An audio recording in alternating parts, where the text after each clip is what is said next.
আবুল সরকার, ধরে কোন কি সরকার? আল্লাহর বলে আগামাতা নেই, মানে এর সাথে খারাপ। আল্লাহর কথার কোনো গুয়া মাথা আমি কিছুই পাই না। মাথা কোনটা গোয়া কোনটা এটা আমি পাই না। আবুল সরকার, ধরে কোন কি সরকার? আল্লাহর বলে আগামাতা নেই, মানে এর সাথে খারাপ ভাষা কইছে। আমি একটু ভদ্র করেই কইলাম। হ্যাঁ, করলেন কার, কেন করলেন? অনেকেই চিন্তা করতেছেন কি জন্য করলাম। আপনারা যদি বক্তার প্রশংসা করেন আপনাদের কোনো লাভ হবে না, লাভ হবে বক্তার, দাওয়াত বেশি পাবে। আপনারা যদি কোনো নেতার প্রশংসা করেন আপনাদের কোনোই লাভ হবে না, লাভ হবে নেতার, ইলেকশনে ভোট বেশি পাবে। জোরে কোন কথা ঠিক কিনা? আপনারা যদি ডাক্তারের প্রশংসা করেন আপনাদের কোনো লাভ হবে না, ডাক্তারের রুগী বেড়ে যাবে। কেবলমাত্র একমাত্র আল্লাহর প্রশংসা করলে আল্লাহর কোনোই লাভ নাই, লাভ হবে যারা প্রশংসা করবে তাদের। কারণ আমরা যদি আল্লাহর প্রশংসা না করি আল্লাহর কোনো ক্ষতি হবে? আমরা যদি প্রশংসা করি আল্লাহর কি খুব লাভ হবে? কারণ আল্লাহ আল্লাহ, ধরে কোন ঠিক কিনা? কিন্তু যখনই প্রশংসা করলেন আল্লাহ আপনার আমার প্রতি এত খুশি হলো, আসমান এবং জমিনের ফাঁকা জায়গা আল্লাহ নেকি দিয়ে পরিপূর্ণ করে দিল। আল্লাহর প্রশংসা করার কারণ হলো, মূলত জগৎ হলো তিনটা। ধরে বলেন কয়টা? আমরা এক জগতে ছিলাম, এক জগতে আছি, আর এক জগতে যাব। একটা হলো অতীত, একটা হলো বর্তমান, একটা হলো ভবিষ্যৎ। আমাদের অতীত রুহের জগতে আমরা ছিলাম কিন্তু আমাদের মনে নাই, ঠিক কিনা বলেন? বর্তমানে আমরা দুনিয়ার জগতে আছি, আগামীতে অল্প সময়ের মধ্যেই আমরা আখিরাতের জগতে চলে যাব। ধরে কোন ঠিক কিনা? কারণ আমরা যারা এখানে এসেছি আমরা কি থাকার জন্য আইছি না যাওয়ার জন্য আইছি? কিন্তু আমার মন আমাকে দুনিয়ার এমন পাগল করে দেয় যে আমার মনে হয় যাওয়া লাগবে না, ঠিক কিনা বলেন? আসলে কি যাবেন? কোথায় যাবেন? বাড়ি যাবেন? যে বাড়ি বাড়ি করতেছেন ওইটা আসলে তো বাড়ি না, ওটা হলো অস্থায়ী ঠিকানা। ধরে কোন ঠিক কিনা? হ্যাঁ। এখন ব্যাপার হলো আপনার হিসাব করে দেখেন তো, রুহের জগতে আমাদের রুহগুলোকে যদি আল্লাহ ভালো না বাসতো তাহলে দুনিয়ার জগতে মুসলমানের ঘরে আল্লাহ কবুল করত না। রুহের জগতে আমাদেরকে ভালোবাসার কারণেই দুনিয়ার জগতে আল্লাহ আমাদের মুসলমানের ঘরে কবুল করেছে। আপনারা একটাবার চিন্তা করে দেখেন তো, যে আল্লাহ যদি আমাদেরকে হিন্দুর ঘরে পাঠাতো, মনে করেন যদি আল্লাহ পাঠাতো, আমাদের করার কিছু আছিল? যদি আল্লাহ আমাদের ইহুদি খ্রিস্টান বৌদ্ধদের ঘরে পাঠাতো আমাদের করার কিছুই ছিল না। যে আল্লাহ ওই সকল ঘরে না পাঠায় সরাসরি মুসলমানের ঘরে আমাদের কবুল করেছেন, এখান থেকেই বোঝা গেল আল্লাহ আমাদের পক্ষে আছে। ধরে এখন ঠিক কিনা? আচ্ছা, রুহের জগতে আল্লাহ যদি পক্ষে থাকে, দুনিয়ার জগতেও যদি আল্লাহ আমাদের পক্ষে থাকে, তাহলে আখিরাতের জগতে আল্লাহ কি আমাদের বিপক্ষে যাবে? আমাদের বিশ্বাস দুই জগৎ আল্লাহ যখন আমাদের পক্ষে, মরার পরে যেই জগৎ আসবে এই জগতেও আল্লাহ আমাদের পক্ষ নেবে। ধরে কেন সুবহানাল্লাহ। এই জন্য আমরা আল্লাহর প্রশংসা কম করব না বেশি করব? আলহামদুলিল্লাহ। অনেক সময় বড় বড় নেতা তার সামসাদেরকে কি বলে, তোর কোনো বিপদ হলে টেনশন নাই, আমি আছি। আপনার বলেন তো, এই নেতা বিপদগুলো রক্ষা করবে আখিরাতে না দুনিয়ায়? কথা কয় না। যত বড়ই নেতা হোক দুনিয়াতে তার সামসাদেরকে রক্ষা করবার পারে, কিন্তু আখিরাতের আদালতে এমন একজন নেতা আল্লাহ আমাদেরকে দান করেছেন, আছেন আমার মুক্তার, আছেন আমার বারিস্টার, শেষ বিচারের হাইকোর্টেতে তিনি আমায় করবেন পার, আমি পাপী রাসূল জাবিন্দার। আল্লাহ যখন হাকিম হয়ে আমাদেরকে আসামি বানায় বিচার শুরু করবেন, ওই সময় আমাদের নবী উকিল হয়ে, বারিস্টার হয়ে আল্লাহর কাছে আমাদের ব্যাপারে ওকালতি করে আমাদেরকে সুপারিশ করে জান্নাতে পৌঁছায় দিবে। তার মানে বোঝা গেল, পাপ করেও যদি আমরা যাই আখিরাতে, আমাকে কি নাই, টেনশন নাই, আমাদের উকিল আছে। ধরে কোন কি আছে? কথা কয় না রে বাবা। আল্লাহ হচ্ছেন হাকিম, নবী হচ্ছেন উকিল, আমরা হলাম আসামি। কোন বিচার? গানের মধ্যে কোন বিচারের কথা বলা হয়েছে? শেষ বিচার। বলে কোন বিচার?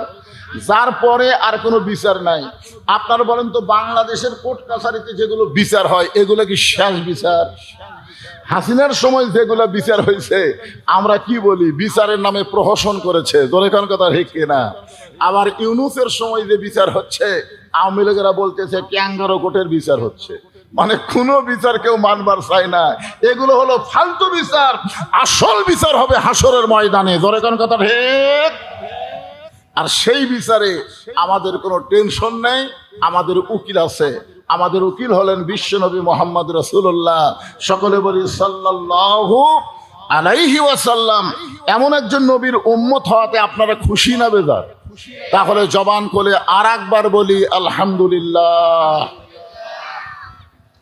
এখন আপনারা যে কোরআন থেকে তাফসির শুনবেন, আলোচনা শুনবেন, আপনারা তো কোরআন থেকে শোনার জন্য আইছেন, ঠিক কিনা বলেন? আমার মুহিত ভাই বারবার একই কথা বলেছেন, কোরআনের কথা। আপনারা বলেন তো, এই কোরআনে কোনো সন্দেহ আছে? এই কোরআনে কোনো গোজামিল আছে? এই কোরআনে কোনো ধোঁকা আছে? কোরআনের প্রথমেই আল্লাহ বলেছেন যালিকাল কিতাবু লা রাইবা ফি হুদাল লিন-নাস না মুত্তাকিন। মাশাআল্লাহ। আসলে আল্লাহ যদি হুদাল্লিন নাস বলতো তাহলে এই কোরআন থেকে পাইকারি হারে সবাই হেদায়েত পেত। কিন্তু যখনই মুত্তাকি শব্দ উল্লেখ করেছে তখন সবাই কোরআন থেকে হেদায়েত পাবে না, কেবলমাত্র মুত্তাকির জন্যই এই কোরআন হলো হেদায়েত। জোরে বলেন কথা ঠিক? কারণ কোরআন শোনার দিক দিয়ে সবচেয়ে ভালো শ্রোতার নাম হলো আবু জেহেল। আল্লাহ নবী যখন কোরআন তেলাওয়াত করতো, আবু জেহেল চুপি চুপি নবীর কোরআন তেলাওয়াত শুনতো। নবীর সামনে কোনোদিন আসে নাই, চোরের মতন সাইড থেকে সারা রাত কোরআন তেলাওয়াত শুনছে, দাঁড়ায়া দাঁড়ায়া, বসার জায়গা হয়নি। সকালবেলা গিয়ে আবু জেহেল বলতেছে, এত সুন্দর কোরআনের বাণী, রাতটা কোন দিক দিয়ে গেল আমি বুঝবারই পারিনি। সুবহানাল্লাহ বলেন। আপনারা বলেন তো, আবু জেহেল কি কোরআনের বিরুদ্ধে কইছে? বরং কোরআনেরই তারিফ করতেছে, এত সুন্দর কোরআনের বাণী, রাতটা কোন দিক দিয়ে গেল আমি বুঝবারই পারিনি। আজও বাংলাদেশের সব দলের মানুষ কোরআনের তারিফ করে। জোরে কোন ঠিক কিনা?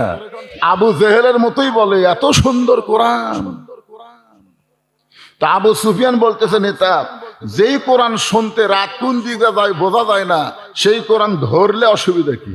শুনলেই যদি এত মজা হয় তাহলে কোরআন খালি শোনার জন্য আইছে না কোরআন ধরার জন্য আইছে? আপনারা বলেন তো, বাংলাদেশের সব ছেলেরা কি কোরআন ধরবার পারে? আপনি প্রাইমারি যান আর হাফিজি মাদ্রাসায় যান। আমার একটা হাফিজি মাদ্রাসা আছে। কোনো বাচ্চা যদি মাদ্রাসায় ভর্তি হয়, ভর্তি হওয়ার পরে ওস্তাদ তাকে পেশাবখানা দিয়ে যায়। আমি বললাম, হুজুর পেশাবখানা দেন? বলে আগে ওকে পবিত্রতার শিক্ষা দেওয়া লাগবে, তারপরে কোরআনের শিক্ষা হবে। জোরে কোন কথা ঠিক কিনা? লা ইয়ামাসসুহু ইল্লাল মুতাহহারুন। ততক্ষণ পর্যন্ত কোরআন স্পর্শ করাই যাবে না যতক্ষণ পর্যন্ত পবিত্র না হবা। আপনারা বলেন তো, কোনো ছেলেকে যদি প্রাইমারি ভর্তি করে দেন, শিক্ষক কি ওকে পেশাবখানা দিয়ে যায়? পরে হাতের উপর একটা বই দিয়ে বলে পড়ো। এই জন্য প্রাইমারি যারা পড়ে, ক্লাস 2 পড়ে, ও খাড়া হয়ে পেশাব করে। আমি একদিন বললাম, বাদান বসে থাকে পেশাব করে, বস। কেমনে পেশাব করা লাগে তোর স্যার তোকে শিখাইনি? ও তখন বলে, চাচা প্রাইমারি পেশাবখানা যায় দেখে আমার স্যারই খাড়া হয়ে পেশাব করে, আর স্যারই যদি খাড়া হয়ে মারে তাহলে বসবে?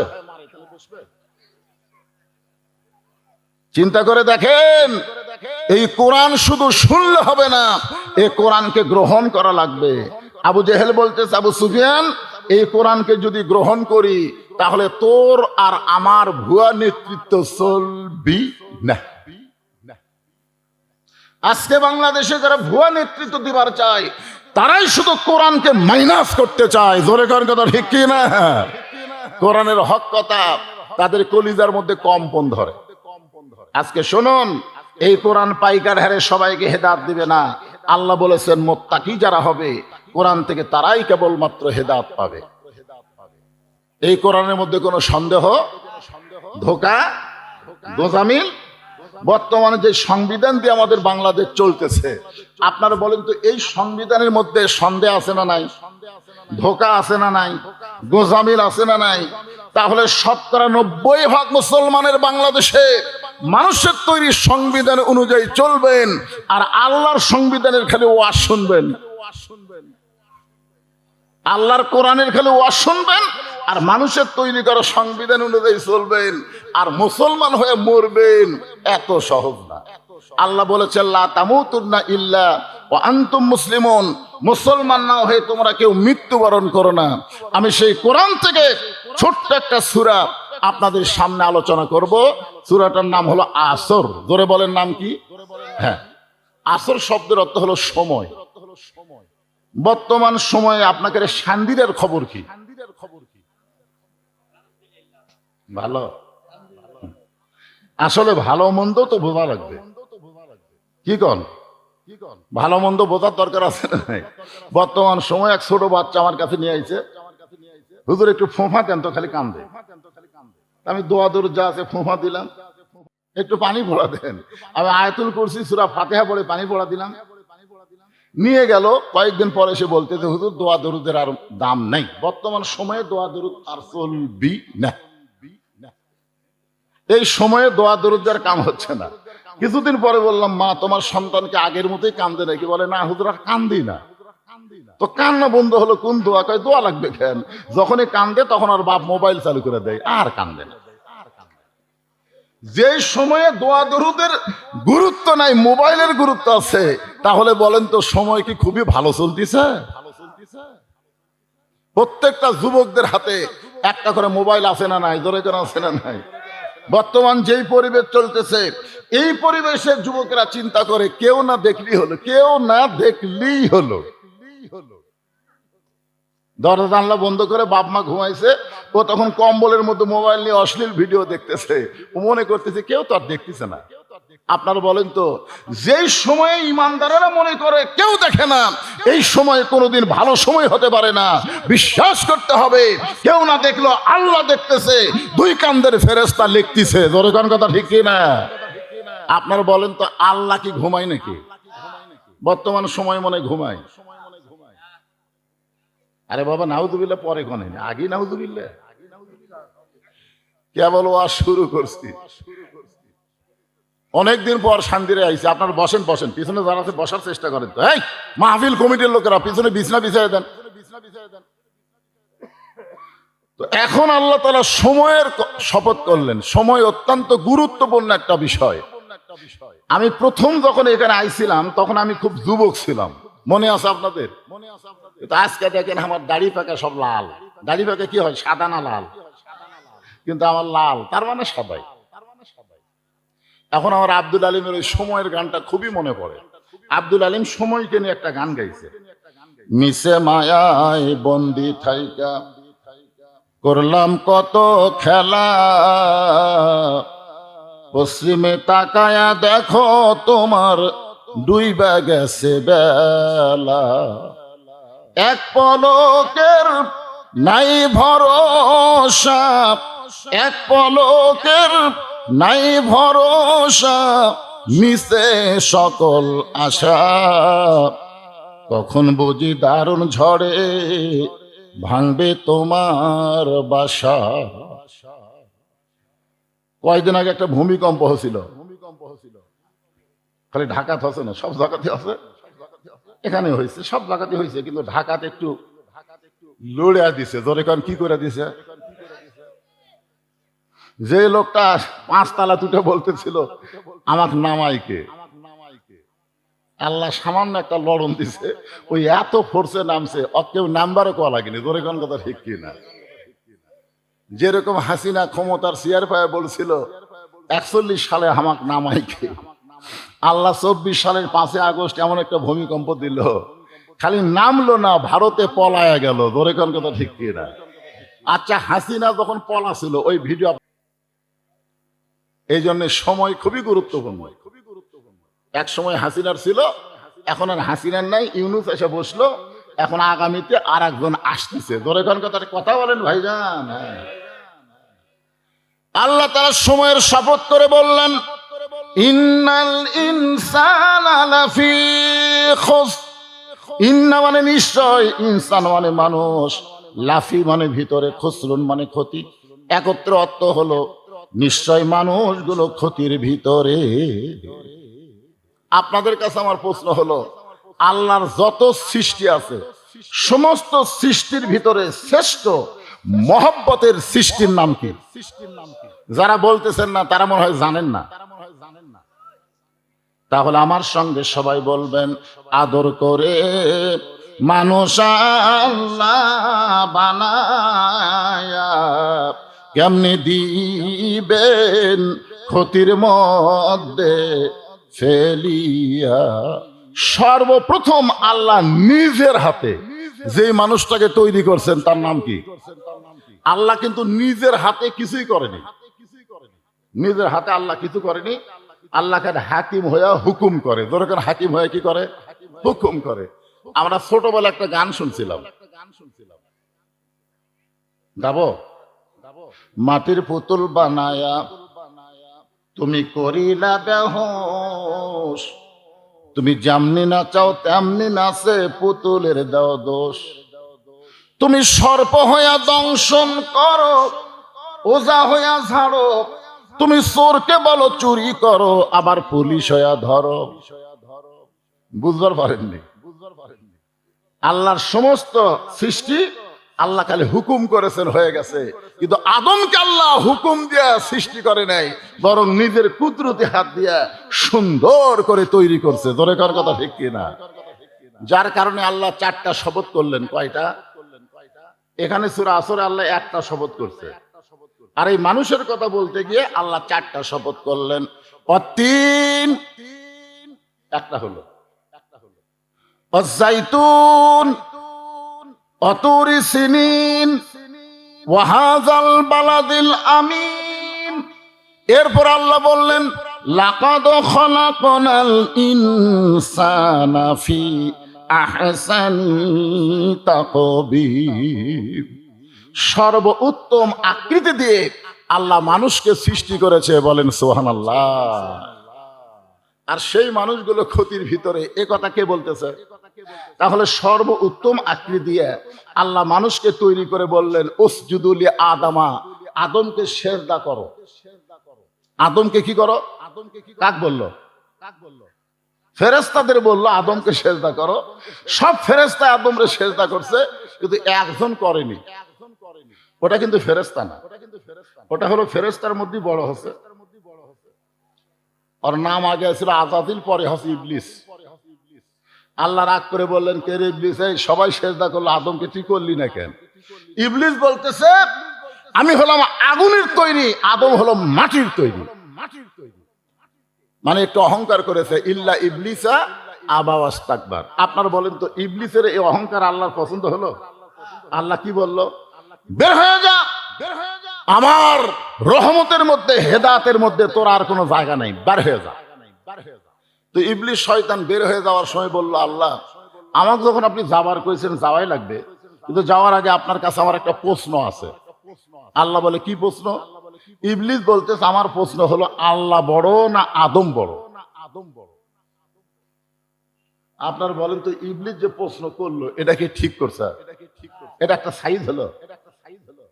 যেরকম একজন বাউল আবুল সরকার, যেরকম কি সরকার, আল্লাহর বলে আগামাতা নেই। মানে এর সাথে খারাপ ভাষা কইছে, আমি একটু ভদ্র করেই কইলাম।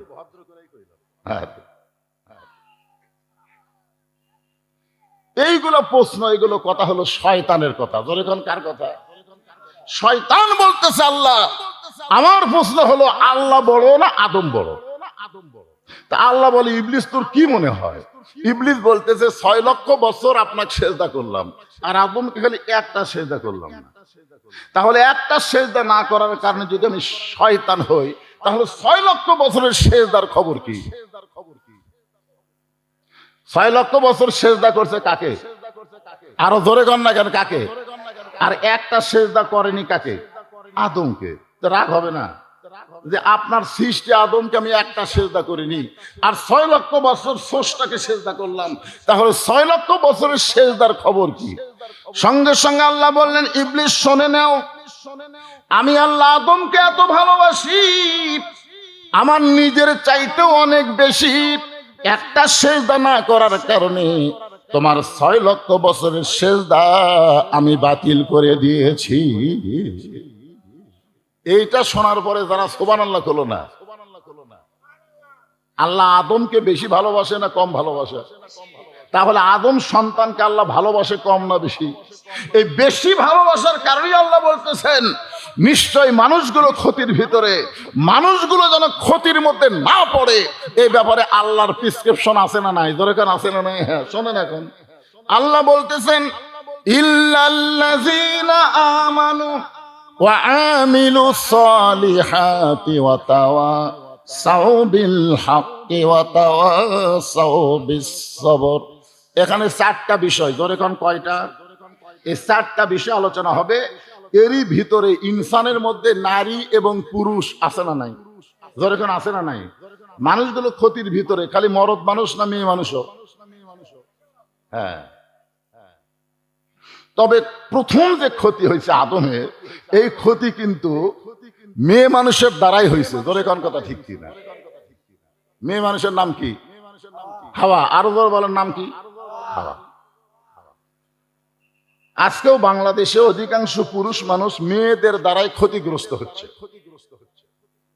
আমার মায়েরা হয়তো মনে মনে ভাবতেছে, আমাকে কি ওয়াজ করবি রে? প্রথম যেটা ধরলো, ও মায়েরা মন খারাপ করেন না, আপনাকে ফাতেমার ওয়াজ আছে, মা কোনো টেনশন নাই। এখন আসেন, 1 নম্বরের নাম হলো ঈমান। যেখানে 1 নম্বরের নাম কি? বাংলাদেশের শতকরা কত ভাগ মুসলমান? আমার ভাই বলতেছি কত ভাগ হবে? আচ্ছা আমি 90% ধরি, উপর যাওয়ার দরকার নাই। আচ্ছা বাংলাদেশের শতকরা 90 ভাগ মুসলমান, তার মধ্যে কত ভাগ ইমানদার? কি মুসলমানের সংখ্যা 100-র মধ্যে 90, কিন্তু ইমানদারের সংখ্যা কত? অনেক মুসলমান মুসলমান কিন্তু ইমান নাই। অনেক মুসলমান কিন্তু তাদের ইমান ঠিক নাই। জোরে কান, কি ঠিক নাই? ইমানের মধ্যে শিরক আছে, নামাজ ভাঙ্গার কারণ, রোজা ভাঙ্গার কারণ, ইমান ভাঙ্গার কারণ। ইমান ভাঙ্গার কারণ 1 নম্বর হলো শিরক করা। জোরে কান, কি করা? চাকরি না হলে খাবো কি? ব্যবসা না হলে চলবো কেমনে? আবাদ না হলে বাঁচবো না। আপনারা বলেন তো, খাওয়ানোর মালিক কে? বাঁচানোর মালিক কে?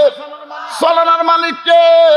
কিন্তু অনেক সময় আমরা এইগুলা কথা বলে ফেলি, এইটাই হলো ইমান ভঙ্গ হওয়ার কারণ। এজন্য আল্লাহ 1 নম্বরে ইমানের কথা বললেন, ইমান। তো সাহাবেরা বললেন, ইয়া রাসূলুল্লাহ, এই ইমান সম্পর্কে আমরা একটু জানবার চাই।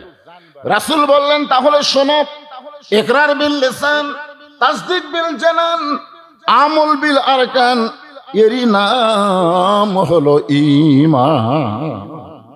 এখানে আল্লাহ নবী কয় কথা কইছে? 3টা। আমার কথা কি আপনারা শুনবার পাচ্ছেন? তাহলে হাঁ কওয়া লাগবে তো। আচ্ছা বলেন তো, শুধু মুখে মুখে আল্লাহ আল্লাহ, মুখে মুখে আল্লাহ আল্লাহ, অন্তরে আল্লাহ নাই। স্বাধীনতার সময় আপনারা সবাই জানেন না, আমার এই ভাই জানে, হামু জানে। এখন স্যার হয়তো তখন খুব একটা বড় লয়। ওই সময় অনেক হিন্দুরা পাকিস্তানের আর্মি দেখলেই কলেমার জিকির শুরু করতো, লা ইলাহা ইল্লাল্লাহ, লা ইলাহা ইল্লাল্লাহ, মানে জোরে জোরে। কোন হুজুর কোয়া লাগেনি জিকির করে, হুজুর কোয়া লাগেনি, ওরা এমনি এমনি জিকির করতেছে। তা আর্মিরা বলতো, বিলকুল ঠিক হয়, ঠিক হয়, ঠিক হয়। তখন হিন্দুরা যাচ্ছে আর বলতেছে, মুসলমানের কলমার দাম আছে রে। এই কলমা মুখে থাকার কারণে আর্মিরা গুলি করেনি। আপনারা বলেন তো, ওই কলেমা যদি কলিজার মধ্যে জায়গা দিত, তাহলে শুধু আর্মির গুলি না, আল্লাহ জাহান্নামের আগুন থেকে তাদের বাঁচায় দিত। ধরে কোন কথা ঠিক কিনা? এই জন্য বলা হয়েছে তাসদীক বিল জানান, কলিজার মধ্যে ঈমান। কলিজার মধ্যে যখন কোন মুসলমানের ঈমান থাকবে, ওই মুসলমানের কাছে জীবনের চাইতে ঈমানের দাম বেশি হবে। আপনাদের কাছে জীবনের দাম বেশি না ইমানের দাম বেশি? বুঝে শোনা কন, জীবন বাঁচান ফরজ না ইমান বাঁচান ফরজ? আমি যখন হাসিনার সময় ওয়াজ করতাম, বিশেষ করে আদমদিঘি উপজেলার মধ্যে যখন আসতাম, আমার বউ জিজ্ঞেস করতো, আমার কিন্তু এই আদমদিঘি দুপচাঁচের মধ্যে বিয়ের বাড়ি। তা আমাকে আমার বউ বলতে, আজকে কোথায় যাবেন? বলে আদমদিঘি। দেখে শোনা ওয়াজ করবেন, দেখে শোনা ওয়াজ করবেন। আমি বললাম কি দেখবো? বলে দেখবেন পুলিশের গাড়ি আছে কিনা, র্যাবের গাড়ি আছে কিনা, আওয়ামী লীগের কোন ক্যাডার আশেপাশে আছে কিনা। এগুলো যদি থাকে তাহলে তেল তেলা ওয়াজ করে বাড়িতে আসবেন, ধরা যেন না পড়ে।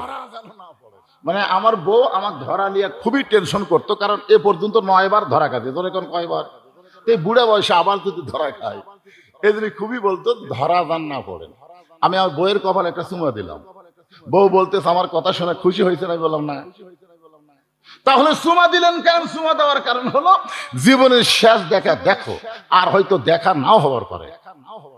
আমার বউ বলতেছে কে গো, এলা কি কথা খাও, পুলিশ ধরলে তো তোমাকে ছাড়ে, জীবনে আর দেখা হবে না। আমি বললাম পাগলি, তুমি চিন্তা করো পুলিশ ধরার অ্যাপ ধরা, কিন্তু প্রত্যেকটা মুসলমান ইমানের বলে বলিয়ান হয়ে চিন্তা করে আজরাইল ধরা। ধরে এখন কি ধরা?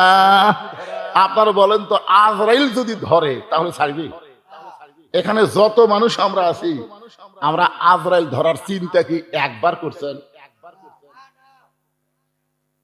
একটা মানুষ বলেন তো, যারা দাঁড়িয়ে আছেন তারা, অথবা যারা বসে আছেন, এখান থেকে বাড়ি যাবার পারবেন এরকম একটা গ্যারান্টি দেওয়া মানুষ খাড়া হন তো দেখি। তাহলে বাড়ি যাওয়ার গ্যারান্টি যদি না থাকে, এত মশান মারতেছেন কেন? আমাকে চিনিস? আমি কোন দল করি তুই জানিস? একমাত্র যারা আল্লাহর দল করে। ধরে কোন কার দল করে? কথা কয় না রে ভাই। মুসলমান মাত্র দল করা লাগবে কার?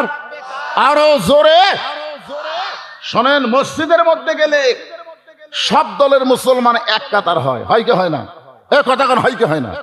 আওয়ামী লীগ 4 আঙ্গুল কাতার থেকে সামনে গেছে, বিএনপি টান দিচ্ছে। কে রে তুই লাইন ছিড়িস না?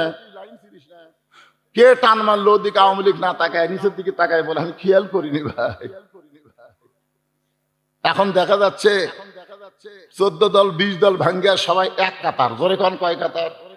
ফেরেশতারা বলতেছে আল্লাহ তোমার মসজিদের বাইরে যখন থাকে তখন 14 দল 20 দল হয়, কিন্তু মসজিদের মধ্যে ঢুকলি সবাই এক কাতার করে। কারণ কি? আল্লাহ বলে যখন তারা ভিতরে ঢুকবে তখন কোনো দলাদলি থাকবে না, সব মুসলমান এক হওয়া লাগবে। জোরে কোন কথা ঠিক কি না? বর্তমানে আপনারা কোন জায়গায় আছেন? বাইরে না ভিতরে? এ কথা কেন, বাইরে না ভিতরে? যতক্ষণ আপনারা কোরআনের মাহফিলে আছেন ততদিন ততক্ষণ আমাদেরকে কয় দল হওয়া লাগবে? আরো জোরে, জোরসে বলুন না, দলাদলি করবেন। আপনি খেয়াল করে দেখেন, আপনার পাশে একজন জামাত বসে আছে, দেখেন দেখেন। আপনি বিএনপি, তার ধারতে একটা জাতীয় পার্টি বসে আছে, কি করবেন? কোনের ঘুতে মারবেন? তুই কে আমার ধারে রে, কথা কি বলবেন?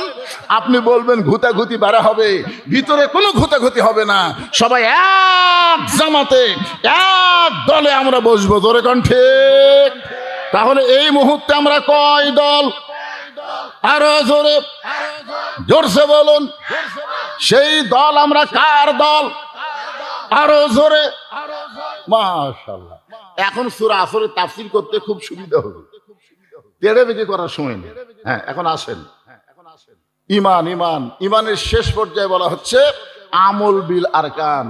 ইমান অনুযায়ী আমল করা লাগবে। আপনারা বলেন তো, ইমান রক্ষা করার জন্য যত আমল আছে আল্লাহ, সমস্ত আমলের মধ্যে শ্রেষ্ঠ আমলের নাম কি? যে আমল না করলে ইমান থাকে না, আপনাদের বলা লাগবে সে আমলের নাম কি? আরো জোরে, জোরসে বলুন। এই নামাজ পড়া লাগবে না কায়েম করা লাগবে? হ্যাঁ, আমাদের বাংলাদেশে প্রত্যেক বক্তা ওয়াজ করে নামাজ পড়ো, অথচ এই কোটা কোরআন শরীফ খুঁজে দেখেন একটা জায়গায়ও নামাজ পড়ার কথা নাই। আচ্ছা, হাদিসের মধ্যেও নাই, কোরআনের মধ্যেও নাই। এক ভণ্ড আমাদের এলাকায় এক মূর্খ নামাজিকে বলছে, এই তুই যতই নামাজ পড় কাম হবি না। তখন বলতেছে কেন হবি না ভাই? নামাজ পড়ার কথা কোরআনে হাদিসে কোন জায়গা নাই? আমার কাছে এসে বলতেছে হুজুর কোরআন হাদিসে নামাজ পড়ার কথা নাই। আমি বললাম নাই। তখন রাগ করে কয়, আপনিও যা ভণ্ড তাই। আমি বললাম, পাগল, কোরআনের 82 জায়গায় আল্লাহ বলেছেন আকিমুস সালাত, নামাজ কায়েম করো। নামাজ যদি আপনারা কায়েম করতে চান তাহলে বর্তমান পরিবেশে সম্ভব না, নামাজ কায়েমের একটা পরিবেশ লাগবে। ধরে কোন কথা ঠিক কি না? আপনারা বলেন তো, আল্লাহ নবীর নামাজ কখন পাস হয়? না, মেরাজ কোন কোন কোন কোন সনে হবে সেটাও তো কওয়া লাগবে। নবুয়তের 10ম বৎসরে, নবুয়তের 10ম বৎসরে নবীর মেরাজ হয়েছে। নবী 5 ওয়াক্ত নামাজ নিয়ে দুনিয়াতে আসার 3 বছর মক্কায় ছিলেন। নবী 5 ওয়াক্ত নামাজ পাওয়ার পরে কয় বছর মক্কায় ছিলেন? 3 বছর মক্কায় ছিলেন। প্রত্যেকবারই নবী বলতো, আল্লাহ আপনি যত জায়গায় নামাজের কথা বলেন, আকিমুস সালাত, নামাজ কায়েমের কথা বলেন, কিন্তু আমি তো নামাজ কায়েম করার কোনো পরিবেশ পাচ্ছি না। কারণ নামাজ কায়েম করতে গেলে মুয়াজ্জিন আযান দেওয়া লাগবে, আবার তারপরে জামাতের সঙ্গে নামাজ পড়া লাগবে, জোরে সরে আকামত দেওয়া লাগবে। এইরকম একটা পরিবেশ তো আমি পাচ্ছি না আল্লাহ, তাহলে নামাজ কায়েম করব কেমনে? তখন আল্লাহ বলেন, হাবিব, নামাজ কায়েমের একটা পরিবেশ করতে গেলে আপনি খালি ইমাম হলে চলবে না, আপনাকে নেতাও হওয়া লাগবে। আজকে বাংলাদেশের আলেমগুলো হলো মসজিদের ইমাম, আর সমাজের ইমাম তো আলেমেরা হওয়ার পারতেছে না। ধরে কোন কথা ঠিক কিনা? এই জন্য যতই ওয়াজ করেন, 42 বছর আমার ওয়াজের বয়স হলো 42 বছর। 42 বছর ওয়াজ দিয়া যে রাত্রে যেখানে ওয়াজ হয় ওই রাত্রে ফজরের মুসল্লি কমা যায়। আমার ওয়াজ শুনবার আইছিল এক মুয়াজ্জিন ওয়াজ শুনে বাড়িতে গেছে, এমন ঘুমাচ্ছে, ওই আর আজানে শুনে চেতন পায়নি। তো যারা ওয়াজ শুনবার যায়নি তারা চেতন পাচ্ছে, কে রে? ফজরে আজান, মসজিদে এসে থেকে তালা দেওয়া। মসজিদ কি দেওয়া? মুয়াজ্জিন তালা দিয়ে আছে, বাড়ি ঘুম পাড়তেছে। তখন চারিদিকে আজান হলো, সে আজানে আমরা চেতন পেলাম, আর হামাকের মসজিদ তালা, মুয়াজ্জিন কোথায় রে? ওরা 4-5 জন রাগ করা মুয়াজ্জিনের বাড়িতে ডাকতে, মুয়াজ্জিন সাহেব, মুয়াজ্জিন লাফ দিয়ে উঠছে, কে রে ভাই? আজান। ওয়াজ শুনবার গেছিল ভাই। ওয়াজ শুনবার যা মুয়াজ্জিনই চেতন পাই। আমার কথাই বুঝতেছেন? মানে ওয়াজের তাসির হলো মুয়াজ্জিনই চেতন পায় না। তার মানে বোঝা গেল ওয়াজ দিয়ে নামাজ কায়েম হবে না। নামাজ কায়েম করতে গেলে একটা পরিবেশ লাগবে, সেই পরিবেশ আমাদের বাংলাদেশে তৈরি করা লাগবে। ধরে কোন কথা ঠিক? এখন নামাজ কায়েমের পরিবেশটা কেমনে হবে? একটু মনোযোগ দিয়ে শুনবেন। তা আমল বিল আরকান, ঈমান অনুযায়ী আমল করতে গেলে 1 নম্বর লাগবে নামাজ। লা সালাতা লা ঈমানা, যার নামাজ নাই তার ঈমান নাই। বাইনাল আবদি ওয়াল কুফরি তরকুস সালাত, বান্দার কাফেরের মধ্যে পৃথক করার জিনিস তার নামই হলো নামাজ। এই মাইকের সাউন্ড এরকম হঠাৎ এরকম হলো কেন?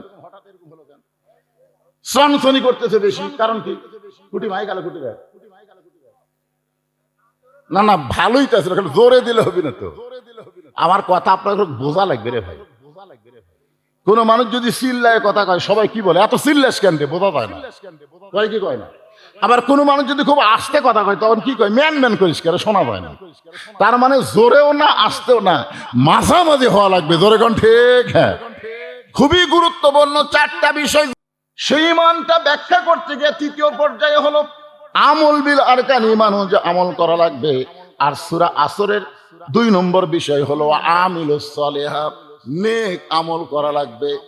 নেক আমল ধরে কোন কি আমল? তাহলে বর্তমান যেই পরিবেশ চলতেছে, এই পরিবেশে আমল করা যায়, তো নেক আমল করা খুব কঠিন। দেখবেন দাদা নামাজ পড়ে, লাতি নামাজ পড়ে না। আপনাদের গ্রামে আছে না নাই? বাপ নামাজ পড়ে, বেটা নামাজ পড়ে না। নেক আমল করবার গেলে 7 বছর থেকে নামাজের তালিম দেওয়া লাগবে, আর 10 বছর থেকে জোর করে নামাজ ধরার লাগবে। শুধু চামড়া ঢিল হলে আল্লাহর সঙ্গে মিল দেওয়া যাবে না, সবসময় আল্লাহর সঙ্গে মিল দিয়ে ইবাদত করা লাগবে। ধরে কোন ঠিক কি না? আজকে আপনারা খেয়াল করে দেখেন তো, সারা জীবন ঘুষের চাকরি করছে, সারা জীবন চাকরি যখন রিটায়ার হচ্ছে, তখন আল্লাহর সাথে মিল দিয়ে কান দিচ্ছে আর বলতেছে, আল্লাহ আমি আর জীবনে ঘুষ খাবো না, আল্লাহ আমি আর জীবনে ঘুষ খাবো না। আর কান্দের ফেরেশতা কয়, আল্লাহ যতদিন ঘুষের চাকরি আছিল ততদিন তো এরকম কান দিনি, আজকে চাকরি নাই, ইয়ার ঘুষ খাবি না, এই ঘুষ পাবি কোথায়? সারা জীবন নামাজ পড়েনি, বুড়া বয়সে চেয়ার নিয়ে মসজিদে গেছে। এরকম কিছু নতুন নামাজে আছে না নাই? ধরে কোন আছে না নাই? সারা জীবনই নামাজ পড়েনি, বুড়া বয়সে চেয়ার নিয়ে মসজিদে গেছে। এখন আপনারা বলেন তো বাড়ির নামাজ পড়লে কয় গুণ, আর মসজিদে নামাজ পড়লে কয় গুণ? মসজিদে নামাজ পড়লে না, মসজিদে জামাত পড়লে। আমরা অনেক সময় ভুল করি, মসজিদে শুধু নামাজ পড়লে 27 গুণ পাবেন না, মসজিদে জামাতের সঙ্গে নামাজ পড়লে 27 গুণ। ধরে কারণ কাছের কি সঙ্গে? জামাতের সঙ্গে। এখন আপনারা জামাত করবার গেলে জামাতের 1 নম্বর শর্ত হলো কাতার সোজা করা লাগবে। কাতার কি করা লাগবে? কাতার সোজা করবার গেলে নিয়ম হলো পায়ের গোড়ালির সঙ্গে গোড়ালি মিল করা লাগবে। আপনারা বলেন তো, যেই লোকটা চেয়ার লিয়া বসে গেছে আর পায়ের গোড়ালি কোন জায়গা? তাহলে আপনার যদি 27 গুণ সওয়াব চান, তাহলে ওই চেয়ার পাটিক তো আপনাদের কাতারে রাখা যাবে না, 2 নম্বর কাতারে বাড়ি করে দেওয়া লাগবে। জোরে কোন কথা ঠিক কিনা? এখন 2 নম্বর কাতারওয়ালা বলবে তোর কারণে আমাকে 27 গুণ হবে না, তুই 3 নম্বরে যা। 3 নম্বর কাতার বলবে ভাই তোর কারণে আমরা 27 গুণ ছাড়বার পারবো না, তুই 4 নম্বরে যা। ওই যাতে যাতে বারান্দার যাবে, মসজিদের মধ্যে কোনো চেয়ারের জায়গা হবে না। জোরে কোন কথা কন না গা। যে 27 গুণের সওয়াবের দরকার আছে না নাই? এই লোকটা যদি যৌবন কাল থেকে নামাজ পড়তো, তাহলে বুড়া বয়সে ওর বল বিয়ারিং কোনোদিন জাম হতো না। যেই মেশিনটা চালাই না, হঠাৎ চলাবার যায়, দেখবেন স্টার্ট নেয় না। কারণ কি? কারণ অনেকদিন হলে তেল মোবাইল ঠিক মতো দেয়নি, যার কারণে খালি ঘুরে যাচ্ছে কিন্তু স্টার্ট হচ্ছে না। যেই লোকটা যৌবন কালে নামাজ পড়ে নাই, ওই বুড়া কালে নামাজ পড়বার গেলে ঠিক মতো রুকু সেজদা করবার পারবে না। এই যে নামাজ হলো সরকারি চাকরির মতন। সরকারি চাকরি করবার গেলে যেরকম একটা বয়সের দরকার হয়, নামাজ আদায় করবার গেলে একটা বয়সের দরকার আছে না? আপনার ছেলে তো 22 বছরের ভাই নামাজ পড়ে, তাই বয়স হয়নি হুজুর, বয়স হয়নি। ছেলের বয়স 22, তারপরের বয়স হয়নি। দেন ছেড়ে থন, মেলার মধ্যে ঘুরতেছে, রাস্তায় ঘুরতেছে। আপনি বাবা হয়ে নামাজ পড়বেন, আপনার ছেলে নামাজ পড়বে না। আল্লাহ কোরআনে বলেছেন কু আনফুসাকুম ওয়া আহলিকুম নার, জাহান্নামের আগুন থেকে যদি বাঁচতে চাও, তুমি একলা বাঁচলে হবে না, তোমার আহাল পরিবার নিয়ে বাঁচা লাগবে। হুকুম কার? জোরে বলেন। এখন আহাল পরিবার নিয়ে যদি আমরা জাহান্নামের আগুন থেকে বাঁচতে চাই, তাহলে বর্তমান যেই পরিবেশ বাংলাদেশে চলতেছে, এই পরিবেশে সম্ভব না। ওয়া আমিলুস সালিহা, আমরা নেক আমল করতে চাই কি চাই না? জোরে কোন কথা বলেন, চাই কি চাই না? কিন্তু নেক আমল করার পরিবেশ নাই। এখন আপনি সামনে কাতারে নামাজ পড়বেন, জোহরের নামাজ সামনে কাতারে আদায় করবেন। আপনি যে নামাজ পড়বেন তার নাম হলো জোহরের নামাজ। কোন কাতারে? বাড়ি থেকে মসজিদ হলো 100 গজ দূরে।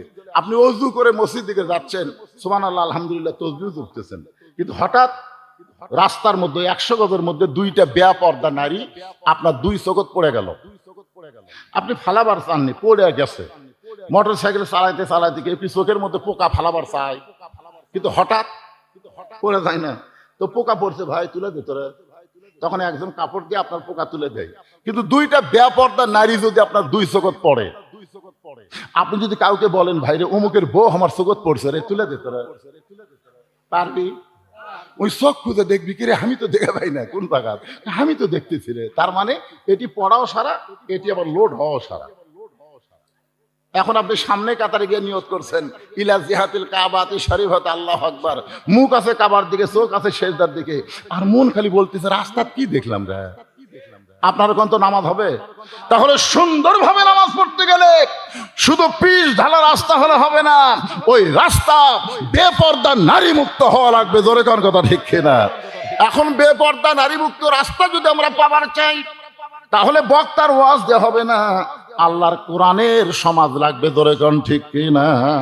এ কারণে আল্লাহ বললেন অকরনা ফি বুয়ুতিকুন্না ওয়ালা তাবাররাজনা তাবাররুজাল জাহিলিয়াতিল উলা। আল্লাহু আকবার। এখন কি করবেন ভাইজান? এখন কি করবেন? কোরআনের খালি ওয়াজ শুনবেন? খালি শুনলে হবে? তাহলে কোরআনকে আমাদের বাংলাদেশে চালু করার জন্য আমাদেরও একটা কাজ করার দরকার আছে না নাই? হ্যাঁ, আমি বলতেছি খুব সহজ কাজ। আমরা যারা এখানে বসে আছি, আপনার যারা আমার সামনে বসে আছেন, কাজটা খুব কঠিন না, খুব কঠিন কিন্তু না। এই কোরআনের প্রথম থেকে আপনি নিয়ত সহি করে কোরআন তেলাওয়াত শুরু করবেন। আল্লাহ বললেন জালিকাল কিতাবু লা রাইবা ফি হুদাল্লিল মুত্তাকিন। এইটুকু শুধু আপনাদের সামনে আলোচনা হবে, আর আলোচনা হবে সূরা আসর। সূরা আসরের 2 নম্বর বিষয় চলতেছে। পুরুষের জন্য 1 নম্বর নেক আমলের নাম হলো নামাজ। খুব খেয়াল করবেন, পুরুষের জন্য 1 নম্বর নেক আমলের নাম কি? আর নারীদের জন্য 1 নম্বর নেক আমল কিন্তু নামাজ না। নারীদের জন্য 1 নম্বর নেক আমলের নাম হলো পর্দা। আমার মায়েদের জন্য বলতেছি, মা, পর্দা যদি আপনাদের না থাকে, আপনি যতই নামাজ পড়েন, রোজা করেন, যত ইবাদত করেন, একটা ইবাদত আল্লাহর দরবারে কবুল হবে না। নারীদের ইবাদত কবুল করতে গেলে 1 নম্বর যে নেক আমল করা লাগবে, তার নাম কি? জোরে সরে কর না কেন? কারণ আমাদের বউগুলা যদি ভালো হয়, আমাদের জীবন শান্তি হবে। জানেন, আজকে যখন আমরা বাহিরে ঘুরি, এটা কার বউ রে, মানে পরের বউ দেখে এটা কার বউ রে, সেই সুন্দর রে, এটা কার মেয়ে রে, বাহির গুলা দেখে এতই ভালো লাগে, কিন্তু ঘরের মধ্যে যায় দেখি পেতনি বসে আছে, মানে এমন ভাবে বসে আছে, চুলও ঠিক মতো নাই, কাপড়ও ঠিক মতো নাই, এটি হলুদ ভরে আছে, এটি কালি ভরে আছে। তখন আপনি কি করেন? বাইরাই ভালো রে, বাইরাই ভালো রে। আমার মা বোনদের জন্য বলতেছি, আপনি যদি ঘরটাকে সুন্দর করেন, আপনি যদি সুন্দর হয়ে থাকেন, বাড়ির মধ্যে আপনি স্বামীর মনোরঞ্জন করবেন, বাইরে যখন বের হবেন আল্লাহর আইন পর্দা যদি মেনে চলেন, আপনার চেহারার উপরে আল্লাহ সৌন্দর্য লেপন করে দিবে। জোরে কোন কথা ঠিক কিনা? একটু মনোযোগ দিয়ে শোনেন। এশার নামাজের পরে হযরত আলী ঘরের মধ্যে ঢুকছে। এশার নামাজের পরে হযরত আলী ঘরের মধ্যে ঢুকছে। আমি কিন্তু পর্দার ওয়াজ করতেছি। ঘরের মধ্যে ঢুইকে দেখে ঘর সুন্দর করে সাজানো, হাসান হোসেনকে সুন্দর করে সাজায় দিছে। ফাতেমা সুন্দরী সাইজা গুইজা ঘরের মধ্যে বসে আছে। আপনার বলেন তো, এশার নামাজ পড়ে এসে স্বামী যদি এইরকম দৃশ্য দেখতে পায়, স্বামীর মনে একটা আলাদা আনন্দ হয় কি হয় না?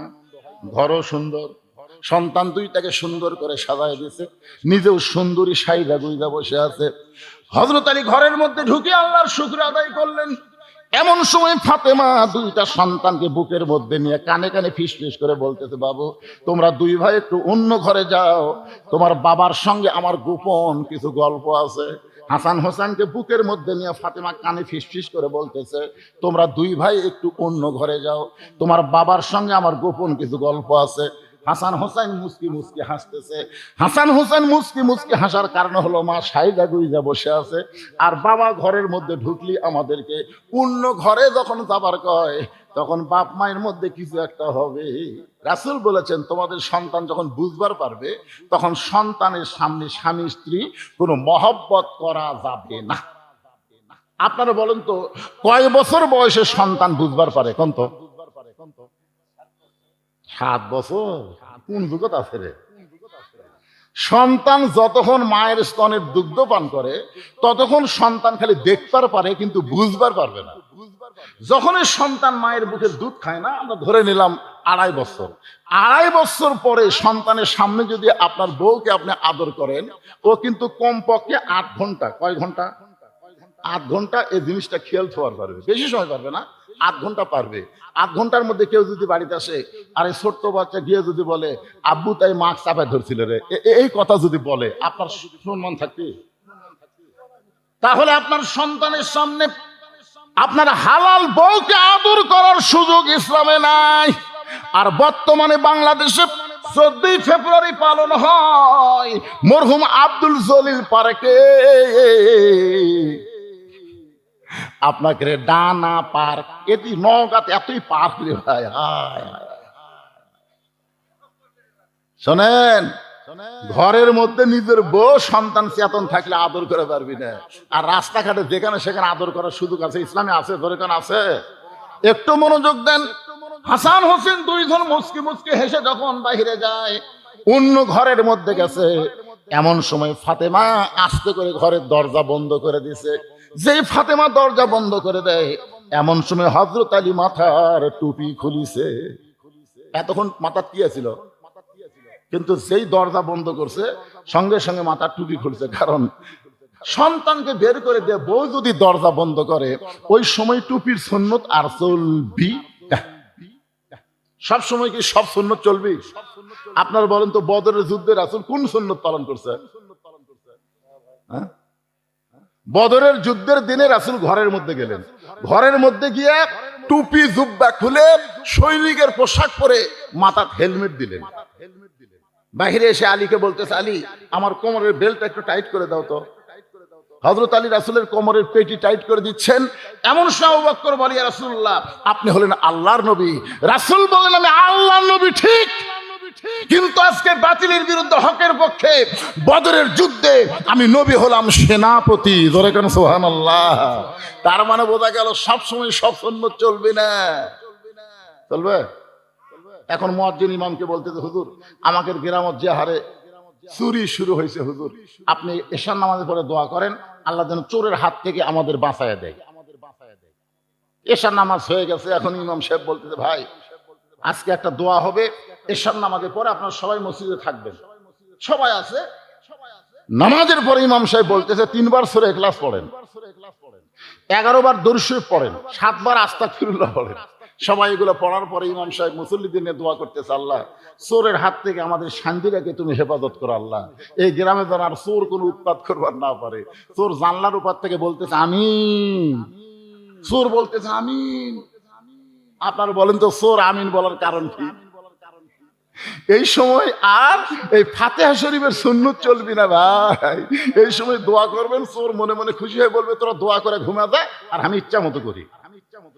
কিন্তু এই সময় সুন্নত হলে ইমাম বলতে হবে, মুসল্লি তোমরা সবাই আড়া হাত একটা করে লাঠি বানাও, যে রাস্তা দিয়ে চোর আসবে ওই রাস্তায় তোমরা গোপনে গোপনে থাকবে, তোরা আসার পরে গিরে গিরে সাইজ করবা। এই কথা যদি ইমাম মুসল্লিদের বলে, আপনারা বলেন তো চোর কি আমিন কবে? আমি গাড়ির থেকে কেবলই নামছি আমার গেটে, রাত 2:30 দিকে ড্রাইভার গ্যারেজে নিয়ে গেছে আমার গাড়ি। আমি এখন গেটের দিকে হাঁটতেছি, দেখি 4টা কুত্তা আমার গেটের কাছে, আমের গাছ আছে, ওর তলে ঘুম পাড়তেছে।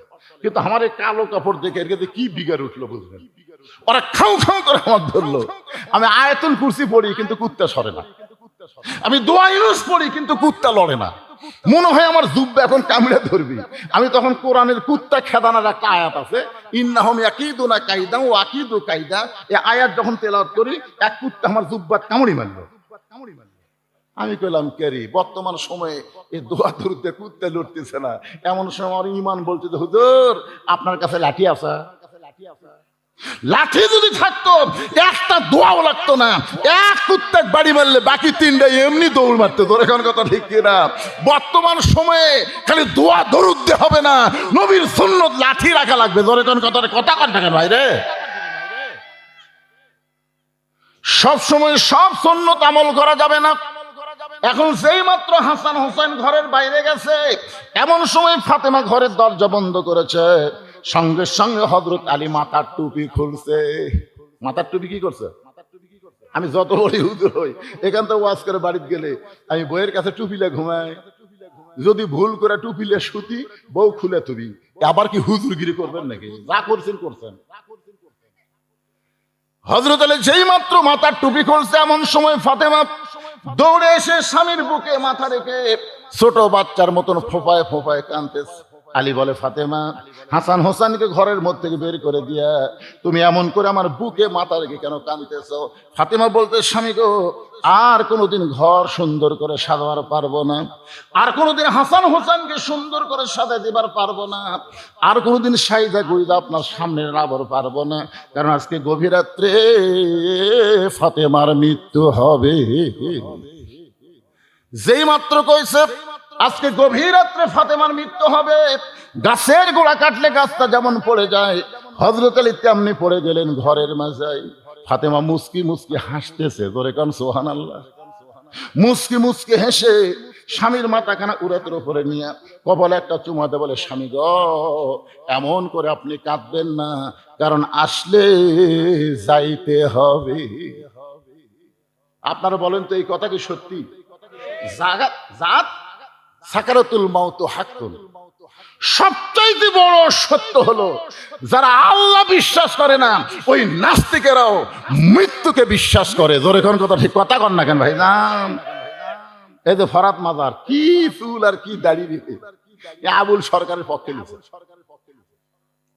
ফরাত মাজারের নাম শোনেন আপনারা? বাংলাদেশে বুদ্ধিজীবী, সুশীল বুদ্ধিজীবী, ই আবার আবুল সরকারের পক্ষে লিখছে। আবুল সরকারকে জেলে রাখা আর হামাক রাখা একই কথা। আমরা বলবো এই 90% মুসলমানের দেশে আল্লাহ নবী নিয়ে যারা কটাক্ষ কথা বলবে তাদের কোনো আস্ত বাংলার জমিনে থাকবে না। জোরে কোন কথা ঠিক? কারা কারা রাজি? দুই হাত তুলে আমার আল্লাহকে দেখান। লিল্লাহে তাকবীর। কি ভাবতেছেন? কি ভাবতেছেন? আপনি যেই দলই করেন করেন, কিন্তু আল্লাহ রাসূলের ব্যাপারে আমরা কয় দল? সবাই জবান খুলে বলেন, কয় দল? আল্লাহর আগামাতা নেই। আল্লাহ একই মুখে কয় কথা কয়। আর আবুল সরকার কাছে চার কথা। আবুল সরকার যেইগুলো কথা বলেছে একটাও কোরআন হাদিসে নাই। জোরে কর কথা ঠিক কিনা? সম্পূর্ণ বানোয়াটি বাউলের কথা। আমার আল্লাহকে এমন ভাবে কথা বললো যেই কথা আপনাদের সামনে বলতে আমার লজ্জা হয়। আমি সে কথা বলবো না। না, ওই খাপসা কথা বললে আমারও ইমান থেকে যাবে। তুই কষে কষে তুই আর রিপিট করলি কেন? আমি শুধু এইটুকুই ভদ্র হয়ে বললাম, আগামাতা নেই, আল্লাহর আগামাতা নেই। কথা কন না কেন বারে? এত বছর পর আপনাকে শান্তিরে আসলাম, আপনার রাগ করছেন নাকি? এই হুজুর, এরা কোন হুজুরে, কোন কোন মাদ্রাসার পরিষদ? কে ডরাবি? ওরা ডরাবি? আমি যত বড়ই বক্তা হই, ওরকে হুজুর হওয়া আমার পক্ষে কঠিন। এরকে হুজুর হলো আলাদা হুজুর। আমার মাদ্রাসার এক ছাত্রকে বললাম, ভাই বাবা আমার টুপিটা ধুয়ে দাও তো। ও তখন বলছে যে হুজুরের অনুমতি ছাড়া। যে মাদ্রাসা আমি চালাই, সব হুজুরের বেতন আমি দেই, সব হুজুর আমাকে দেখলে খাড়ায় থাকে, ভয় ছাত্রকে আর হুজুরে আমাকে দ্বারা কাঁপে। আর ওই ছাত্র বলতেছে হুজুরের হুকুম ছাড়া আপনার টুপি ধোয়া যাবে না। আমি তোর বললাম, তোরকে হুজুর কে রে? আমি যত বড়ই বক্তা হই, এরকে হুজুর আমি হওয়ার পারিনি। এরকে হুজুর আলাদা আছে। তোর এখন ঠিক কিনা? ওই হুজুর হয়তো কোন জায়গা থেকে ইশারা মারতেছে, ওরা উঠে চলে যাচ্ছে। আমার কথা আর বসবি তাই? এই যে মাঝখানে কিন্তু হুজুর দেখা যাচ্ছে। আপনার কি থাকবেন না যাবেন বাবজান? থাকবেন ইনশাল্লাহ। আপনাকে ওয়াজ আছে, কারণ আজকের মাহফিলে হচ্ছে হাফিজ মাদ্রাসার মাহফিল, ইয়েতিমখানার মাহফিল। জোরে কোন কথা ঠিক? হ্যাঁ, মনোযোগ দিয়ে শুনবেন। কি বলতেছিলাম একটু গুরুত্ব দেন। আবুল সরকারের কথা বলতেছিলাম যে আবুল সরকার আল্লাহ ব্যাপারে এমন কথা বলেছে, সে আবুল সরকারের পক্ষে কোন মুসলমান নিবার পারে? কথা কন না কেন? পারে? আপনার বলেন তো, যারা পক্ষ নিছে এরা মুসলমান? আপনি দেখেন না কেন, ইউটিউব দেখেন, ফেসবুক দেখেন, যারা পক্ষ নিছে এরা সব বামপন্থী। বামপন্থী বোঝেন? একটু মনোযোগ দিয়ে কথাগুলো শুনবেন। হযরত আলীর মাথা কানা ফাতেমা উরাতের উপরে নিয়ে কপাল একটা চুমু দেয়, বলে স্বামী গো এমন করে আপনি কাঁদবেন না, কারণ আসলে যাইতে হবে। সবাই বলেন আসলে। এই সত্য কথাটা বলেন, আসলে। ওগো স্বামী, আমি আমার বাবার মুখে শুনেছি আপনি হলেন পৃথিবীর সবচাইতে বড় বীর। ফাতেমা তার স্বামীকে বলতেছে, আমি বাবার মুখে শুনেছি আপনি হলেন পৃথিবীর সবচাইতে বড় বীর। আপনারা বলেন তো, হযরত আলী যে পৃথিবীর সবচাইতে বড় বীর, এ ব্যাপারে আপনাদের সন্দেহ আছে?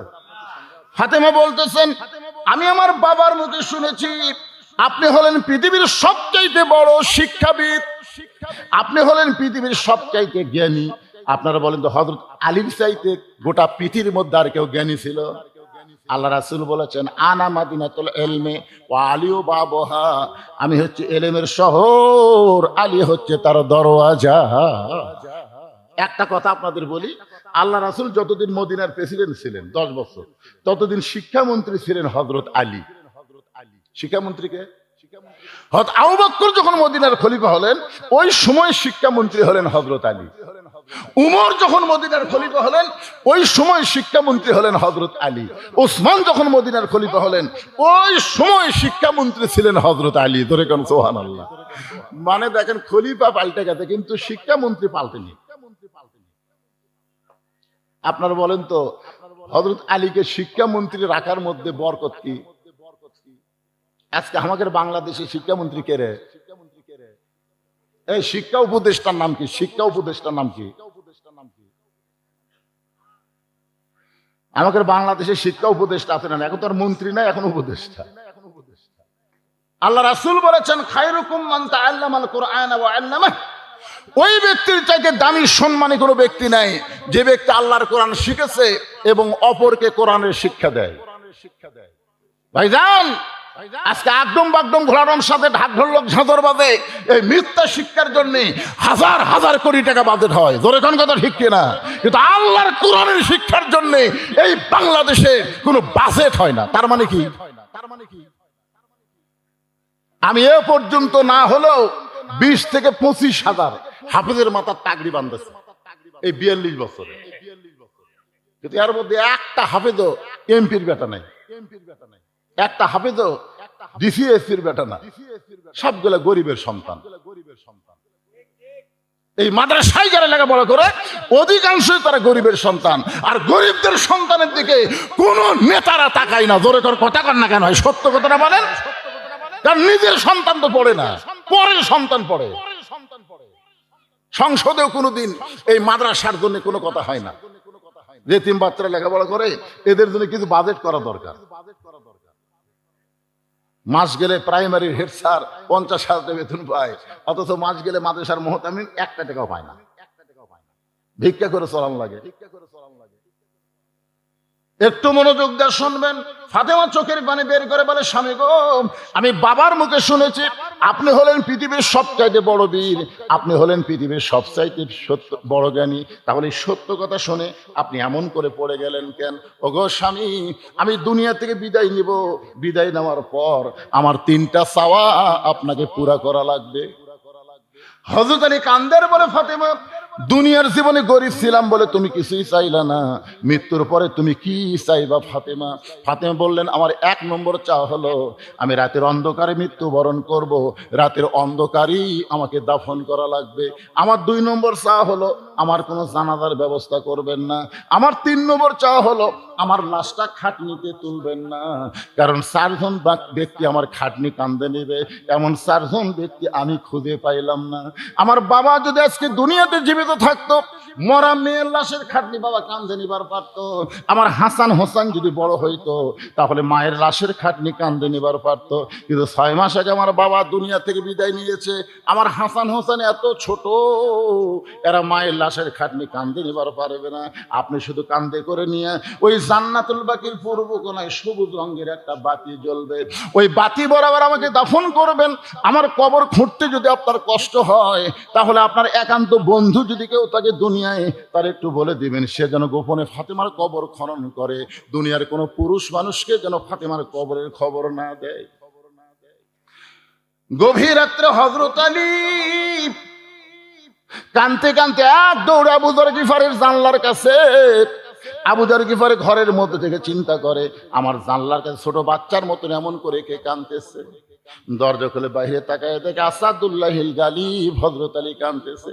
আবু যর গিফার বলে, আলী ভাই, জীবনে বহু যুদ্ধ তোমার সঙ্গে করলাম, কোন যুদ্ধে তোমাকে পরাজিত হয়ে আমি কাঁদতে দেখি নাই, কিন্তু আজকে আমার জানলার কাছে এমন করে কাঁদতেছো, তোমার জীবনে এমন যুদ্ধ কি শুরু হয়ে গেল? আলী বলতেছে, আবু যর, একজন পর্দানিশী গভীর রাত্রে দুনিয়া থেকে মৃত্যুবরণ করবে। সে আমার ওসিয়ত করেছে এ রাতের বেলায় তাকে দাফন করা লাগবে। যারা আবু যর যা, জান্নাতুল বাকির পূর্ব কোণায় সবুজ রঙের বাতি জ্বলতেছে, ওই বাতি বরাবর একটা কবর কর। আবু যর গিফার বলে, আলী ভাই, সেই পদ্মানিশী কে গো? তার নাম কি আপনার মুখস্থ নাই?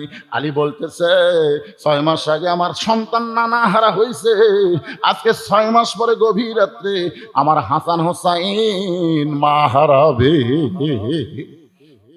যেই মাত্র কইছে 6 মাস আগে আমার হাসান হোসাইন নানা হারা হয়েছে, এখন পর্যন্ত সন্তান 2টা কাঁদতেছে। সাহাবীদের পাইলে জিজ্ঞেস করে, তোমরা কি আমার নানাকে দেখছো? আমার নানা কোন জায়গায়? যেই সন্তানের চোখের পানি বন্ধ হয় নাই, আবার আজকে রাত্রে বেলায় মা হারা হয়ে যাবে। যারে আবু যর যা, একটা কবর কর। আবু যর গিফারি কোদাল নিয়ে জান্নাতুল বাকির পূর্ব কোণায় গিয়ে দেখে সবুজ রঙের একটা বাতি জ্বলতেছে, যেই বাতির কোনো তার নাই, যেই বাতির কোনো সুইচ নাই, বিনা তারে বিনা সুইচ আমার আল্লাহ তাআলা অটোমেটিক জ্বলায়া দিছে। জোরে সরে বলেন সুবহানাল্লাহ। আপনি কি মনে করতেছেন কারেন্ট গেলে আপনি বলেন কারেন্ট গেল কেন, অন্ধকারে কেমনে থাকবো? এখনই যদি মাহফিলের বাতি চলে যায় সবাই হো করে উঠবেন, তাহলে 50,000 বছর অন্ধকার কবরে থাকা লাগবে, যেই কবরে কোনো বাতি নাই, যেই কবরে কোনো দরজা নাই, জানলা নাই। যারা ঈমান আমলের নূর নিয়ে কবরের মধ্যে যাবেন তাদের কবর আল্লাহ অন্ধকার করে দিবে না, তাদের কবরকে আল্লাহ জান্নাতের বাগান বানায় দিবে। ধরে কোন কথা ঠিক কিনা? আপনারা বলেন তো, জান্নাতের বাগান বানাইলে ওখানে সুইচ কোথায়? আবু যর গিফারি লক্ষ্য করে দেখে, যেই তারের মধ্যে যেই বাতির কোনো তার নাই, যেই বাতির কোনো সুইচ নাই, বিনা তারে বিনা সুইচ আমার আল্লাহ তাআলা অটোমেটিক জ্বলাই দিছে। আবু যর গিফারি লক্ষ্য করে দেখে ওই বাতির আলোটা গোলাকার হয়ে পড়ে নাই, চার কোণা হয়ে পড়েছে। ওই চার কোণার ভিতরে কোদাল দিয়ে কবর খনন শুরু করে দিল। এক সময় আবু যর আবেগে, অনেক সময় মানুষের বিবেক থাকে না, আবেগে বলতেছে, কবর তুই কি বলতে পারিস এই গভীর রাত্রি কেন কবর খুঁড়তেছি? তোর মধ্যে এমন একজন মহিয়সী নারীকে দাফন করা হবে, আল্লাহ নবীর মেয়ে হওয়ার পরেও নবী তাকে মায়ের মতন সম্মান করেছে। আপনারা বলেন তো ফাতেমা নবীর কে হয়? হাদিস শরীফ আছে, একদিন আল্লাহ রাসূল সাহাবীদের সামনে বললেন, রে সাহাবীরা, তোমরা জানো জয়নাব আমার মেয়ে, কুলসুম আমার মেয়ে, রোকেয়া আমার মেয়ে। এই কথা বলি নবী চুপ হয়ে যায়। আবার রাসূল বললেন, সাহাবীরা তোমরা কি জানো জয়নাব আমার মেয়ে, রোকেয়া আমার মেয়ে, কুলসুম আমার মেয়ে। তিনবারে রাসূল বলতেছে তোমরা কি জানো জয়নাব আমার মেয়ে, রোকেয়া আমার মেয়ে, কুলসুম আমার মেয়ে। তখন হাসান হোসাইন নবীর কাছে বসে আছিলেন, এরা দুই ভাই বলতেছে, তিনবার নবী মেয়ের কথা বললো, কিন্তু হামাকের মাও গরিব বলে নবী হামাকের মায়ের কথা কয় না, আমরা থাকো না। এই কথা বলে হাসান হোসেন যখন যাবার চাই, নবী দুইজনকে এক টানে বুকের মধ্যে নিয়ে বলে, ভাইজান তোদের মা ফাতেমা আমার মেয়ে না রে, তোদের মা ফাতেমা হলো আমারও মা। সুবহানাল্লাহ।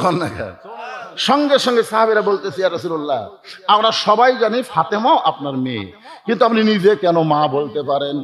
রাসূল বললেন, তাহলে শোনো, ওই তাইফের ময়দান থেকে রক্তমাখা শরীর নিয়ে আমি যখন আবার মক্কায় ফিরে আসলাম, ওই সময় আমার দরদের বিবি খাদিজা দুনিয়াতে ছিল না, কিন্তু খাদিজার পেট থেকে আল্লাহ 4টা মেয়ে আমাকে দিয়েছিল, ওই 4টা মেয়ে তখন দুনিয়াতে ছিল।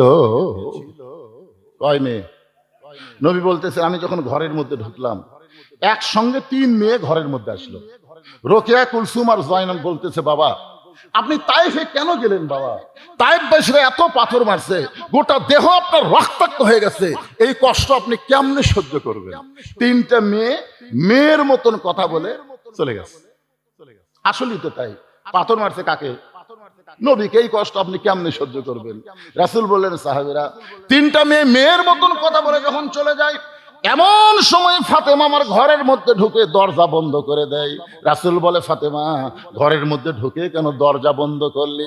ফাতেমা বলতেছেন, বাবা ইব্রাহিম নবীর জন্য আল্লাহ যদি নমরুদের চুলা শান্তির বাগান বানাবার পারে, মুসা নবীর জন্য আল্লাহ যদি সাগরকে রাস্তা বানাবার পারে, তাহলে আমার বাবার জন্য আল্লাহ তাইফের পাথর কেন তুলা বানাবার পারলো না?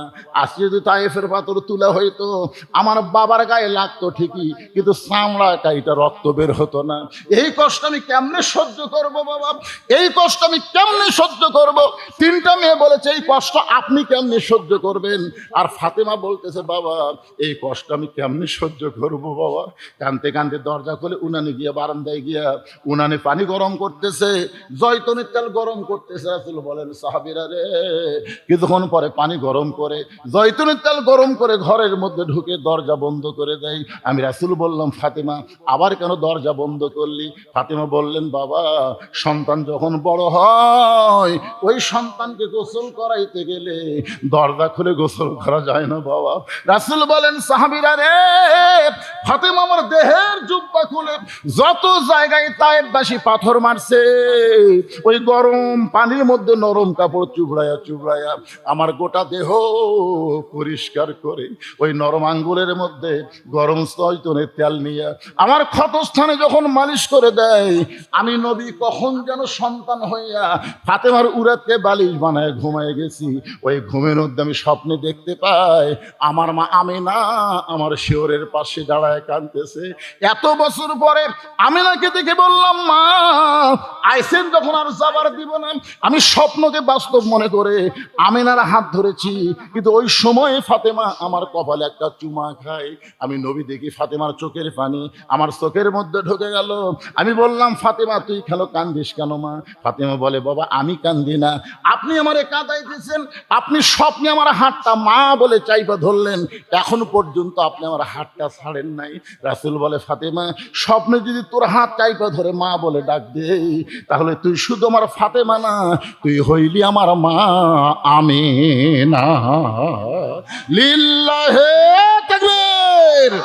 আবু যর গিফারি বলে, কবর তোর মধ্যে এমন একজন মহিষী নারীকে দাফন করা হবে যার স্বামী হলো আসাদুল্লাহিল গালিব। এই কথা বলার পরে আবার কোদাল দিয়ে কবর খনন শুরু করে দিছে। এক সময় বলতেছে, কবর রে তুই কি জানিস রে কবর, তোর মধ্যে এমন একজন মাকে রাখা হবে যার দুইটা সন্তান জান্নাতি যুবকদের সর্দার হবে। এ কবর খবরদার বেয়াদবি করবি না। এই বলে আবার যখন কোদাল মারতে চাই, এমন সময় কবরের ভিতর থেকে একটা আওয়াজ আসতেছে। এই আওয়াজ কিন্তু ফাতেমার জন্য না, এই আওয়াজ হলো আমাদের সকলের জন্যে। আপনার কি মনে করতেছেন আমাদের জন্য না? কবরের ভিতর থেকে আওয়াজ আসতেছে, আবু যর কার মা, কার মেয়ে, কার বিবি, এইটা কবর দেখবে না। আমল যদি ভালো হয় কবর জান্নাতের বাগান হয়ে যাবে, আর আমল যদি খারাপ হয় কবর জাহান্নামের গর্ত হয়ে যাবে। এই কথা শোনার সঙ্গে সঙ্গে আবু যর গিফারি আর কোদাল মারতে পারে নাই। কোদাল ফাইলে যে মারছে দৌড়। নির্দিষ্ট সময়ে হযরত আলী নির্দিষ্ট সময়ে ফাতেমার দেহ কানা কান্ধে করে নিয়ে ওই জান্নাতুল বাকির পূর্ব কোনায় আবু যর, আবু যর বলে ডাকতেছে, কিন্তু আবু যর তো নাই। আল্লাহ আবু যরকে খেদাই দিছে। আবু যর যে কবর খুঁড়েছে, ওই কবরের মধ্যে ফাতেমাকে দাফন করার পরে হযরত আলী বলতেছে, আল্লাহ আমি আজকে সবচাইতে বড় বিপদের মধ্যে আছি। আল্লাহ আমি ফাতেমাকে কবর দিয়ে যখন বাড়িতে যাব, হাসান হোসেন যখন ঘুম থেকে চেতন পাবে, এরা দুই ভাই মায়ের খোঁজ করবে। আমি তখন যদি বলি, মা তোমাদের মা দুনিয়া থেকে বিদায় নিয়েছে, তখন হাসান হোসেন বলবে, বাবা তাহলে আমাদের মাকে এখন কোথায় রাখছেন? আমি যদি বলি তোমাদের মাকে কবর দিয়েছি, তখন আমার দুইটা সন্তান বলবে, মাকে কোথায় কবর দিলেন? আমরা দুই ভাইকে একটু দেখতে পাবো না। আমি যদি হাসান হোসেনকে ফাতেমার কবর দেখাতে আসি, তাহলে এরা দুই ভাই যদি কবরের কাছে কান্দে, তাহলে গভীর রাত্রে ফাতেমাকে দাফন করে কি হলো মদিনার মানুষ তো জানতে পারবে। হাসান হোসেন কাঁদতেছে, ওটাই হলো ফাতেমার কবর। কবর রে আমি আজকে কিভাবে ফেরত যাই? ও ফাতেমার কবর, আমি আলী আজকে বড় বিপদে পড়েছি। এই কথা কয়েকবার বলার পরে হযরত আলী তাকায় দেখে সামনে কয়েকটা পুরাতন কবর দেখা যায়। এই মাত্র ফাতেমার কবর দিল, সেই নতুন কবর গেল কোন জায়গায়? গোটা জান্নাতুল বাকি দৌড়ের বলে ফাতেমার কবর। এখন এই ফাতেমার কবর দিলাম, সেই কবর গেল কোন জায়গায়? কে যেন গায়েব থেকে আওয়াজ দেয়, আলী ফাতেমা পর্দানিশি। আমি আল্লাহ জহুরা ডিগ্রি দিয়া, জোরে বলেন কি ডিগ্রি? আরো জোরে বলেন কি ডিগ্রি? আমার মায়েদের জন্য অত্যন্ত গুরুত্বপূর্ণ কথা। আল্লাহর পক্ষ থেকে বলা হচ্ছে, আলী রে আমি আমার ফাতেমাকে জহুরা ডিগ্রি দিয়ে তার কবরটাকে কিয়ামত পর্যন্ত আমি পর্দা করেছি। হযরত আলী ফজরের নামাজ পড়তে গেলেন, রাত্রে বিবিকে দাফন করে ফজরের নামাজ পড়তে গেলেন। মসজিদের মধ্যে যা দেখে আবু যর নাই। আলীর মনের মধ্যে একটু রাগ হচ্ছে, তো কবর খুঁড়বার দিছি, আর তুই কবর খোঁড়া বাদ দে, কোথায় গেছিস? ফজরের সময় আবু যর নাই, জোহরের সময় নাই, আসরের সময় নাই, একদিন নাই, দুই দিন নাই, এক সপ্তাহ নাই, এক মাস নাই। সমস্ত সাহাবেরা বলা বলি করলো, নবীর জলিল কদর সাহাবী আবু যর গেল কোথায়? আলী কিন্তু জানে, কিন্তু কাউকে বলতেছে না যে আমার বইয়ের কবর খুঁড়বার হেরে গেছে। এক বছর যায়, 2 বছর যায়, সবাই চিন্তা করে আবু যর গিফারি গেল কোথায়? কয়েক বছর পরে মদিনায় আবু যর গিফারি। কয়েক বছর পর মদিনার বাচ্চারা পাগলের মতন দেখে, কেউ ঢাল মারে, কেউ তিরস্কার করে, পাগল পাগল। সবাই যখন পাগল পাগল বলে আবু যর গিফারিকে তিরস্কার করে, ঢাল মারে। এমন সময় হযরত আলী চিন্তা করে, এই পাগল কে রে? এক দৌড়ে সামনে গিয়ে তাকায় দেখে, ইয়ানজুরু বিনুরিল্লাহ, এই পাগল কেউ না, এই পাগল হলো আবু যর গিফারি। হযরত আবু যর গিফারির হাতটা ধরে বলে, ভাইজান আমার ফাতেমার কবর খুঁড়তে গিয়ে কোথায় হারিয়ে গেলি? আজ কত বছর পরে তোকে মদিনায় পাইলাম, তুই পাগল বেশে ঘুরতেছিস, বল রে বল। আবু যর, আমার ফাতেমার কবর খুঁড়তে খুঁড়তে তোর কি হলো? আবু যর গিফারি খালি কান্দে আর কান্দে। আবু যর গিফারিকে হযরত আলী বুকের মধ্যে চাইপা ধরে বলে, না বললে তোকে ছাড়বো না। একসঙ্গে আবু যর গিফারি কাঁদতে কাঁদতে কাঁদতে কাঁদতে যখন পড়ে যায়, হযরত আলী উরাটটা বালিশ বানিয়ে দিয়ে কপালে চুমাতে বলে, আবু যর বল ভাই বল, তুই কি জন্য পাগল হয়ে গেলি, সংসার ত্যাগ করলে বল। আবু যর গিফারি শুধু 3 বার একটা শব্দ উল্লেখ করেছে, কবর কবর কবর। 3 বার উল্লেখ করে হযরত আলী তাকায় দেখে আবু যর গিফারি আর নাই, এই দুনিয়া থেকে চিরদিনের মতো বিদায় নিয়েছে।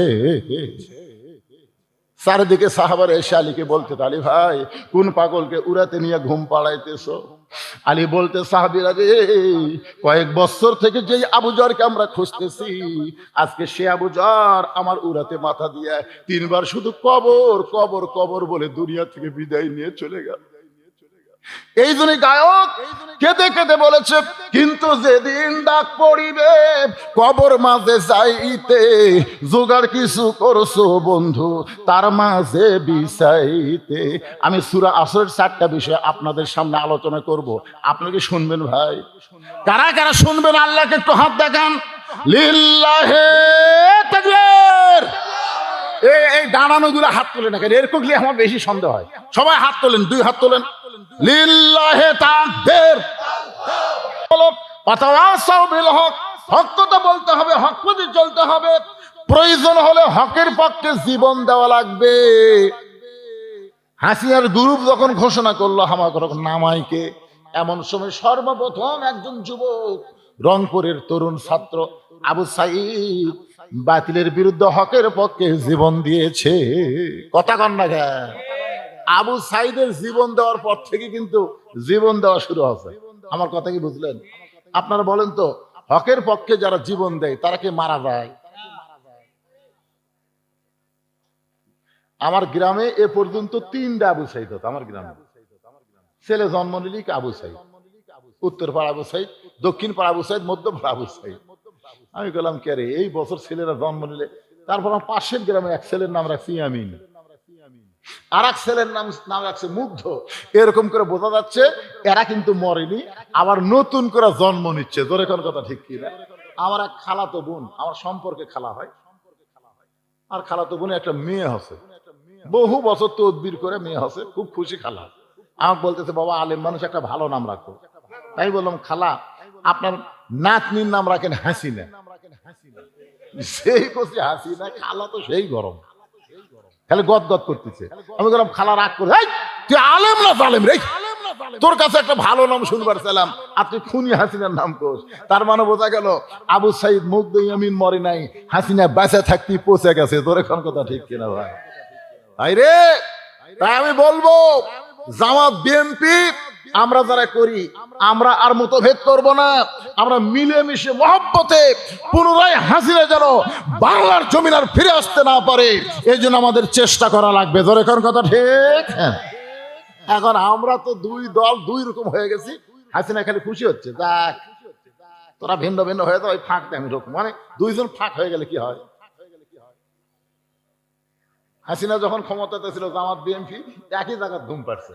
এখন কি যে হলো এই 24-এর 5 আমরা আগামীতে বাংলাদেশে যেন কোনো ফাঁসিবাদ আসতে না পারে, এই চেষ্টা বিএনপি জামাতকে করা দরকার আছে না নাই? কথা কন না কেন? আছে না নাই? আমরা মিলেমিশে থাকতে চাই ভাই। আমার বাড়িতে আমরা 4 ভাই, আমরাই 4 ভাই। আমার ছোট 2 ভাই 2 কলেজের প্রফেসর, এরা একেবারে টাটকা বিএনপি। আমার বড় ভাই প্রাইমারি হেডমাস্টার ছিল, এখন এই গত বছর রিটায়ার করছে। ওই আবার একেবারে খাঁটি আওয়ামী লীগ। 5 আগস্টের পরে হাসিনা যখন গোষ্ঠী শুদ্ধ পড়ে গেল, আমার বড় ভাই তওবা করে আর আওয়ামী লীগে নাই, এখন হামাকের দলত ফেরত আসলো, অসুবিধা নেই। মিলেমিশে আমরা আসি না নাই? যখন আসি না নাই, একই মায়ের পেটের 4 জন যদি 4 দল করে পারেন, তাহলে আপনারা করেন, অসুবিধা নাই। কিন্তু জায়গা মতো আমরা কয় দল? জোরে বলেন, কয় দল? জায়গা মতো এক দল। একটু খেয়াল করবেন, ওয়াতাওয়াসাউ বিল হক, হকের কথা বলতে হবে, হকের পক্ষে থাকতে হবে। হকের জন্য যদি প্রয়োজনে জীবন দেওয়া লাগে, আমরা জীবন দিতেও রাজি থাকব, কারণ হকের পক্ষে যারা জীবন দিবে, আল্লাহ কোরআনে বলেছেন ওয়ালা তাকুলু লিমান ইউকতালু ফি সাবিলিল্লাহি আমওয়াতুন বাল আহইয়াউ ওয়ালাকিন লা তাশউরুন। সূরা আসরের 4 নম্বর বিষয় হলো ওয়াতাওয়াসাউ বিস-সবর, ধৈর্য ধারণ করা লাগবে। ধরে কোন কি করা লাগবে? মিলেমিশে থাকবার গেলে হট্টগোল করা যাবে না, আমাদের ধৈর্য ধারণ করার উপদেশ দেওয়ার কথা বলা হয়েছে। আপনারা বলেন তো, যে মায়ের কোনোদিন বাচ্চা হয়নি, বিবাহের পরে এইবার প্রথম বাচ্চা হবে, আপনারা বলেন তো বাচ্চা হওয়ার কি খেলা ওই জানে? মানে কোনোদিনও হয়নি, এবার প্রথম হবে।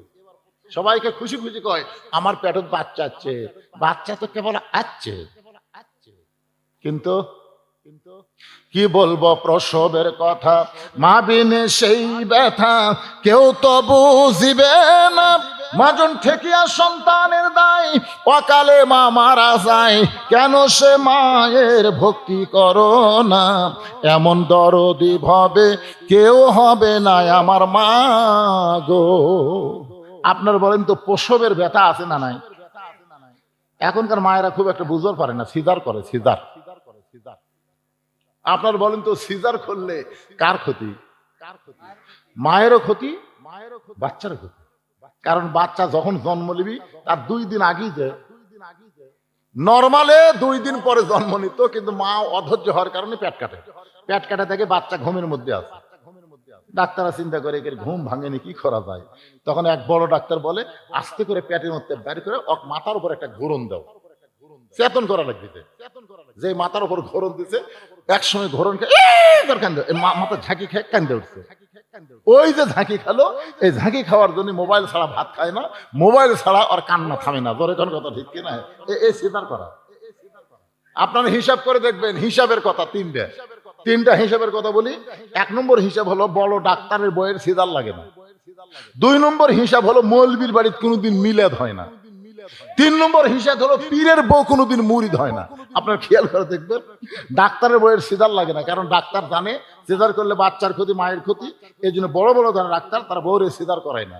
2 নম্বর হলো বাংলাদেশের যারা মৌলবী, এদের বাড়িতে কোনোদিন মিলাদ হয় না, এরা পরের বাড়িতে পড়ে, কিন্তু নিজের বাড়িতে হয় না। 3 নম্বর হলো পীরের বউ কোনোদিন মুরিদ হয় না, কারণ পীরের বউ জানে আমার পীর সাহেব মাঝে মধ্যে মুরিদের বইয়ের দিকে চোখ মারে, লুচ্চার হাতে কে মুরিদ হবে? তাহলে কয়টা করলাম? একটু মনোযোগ দিবেন।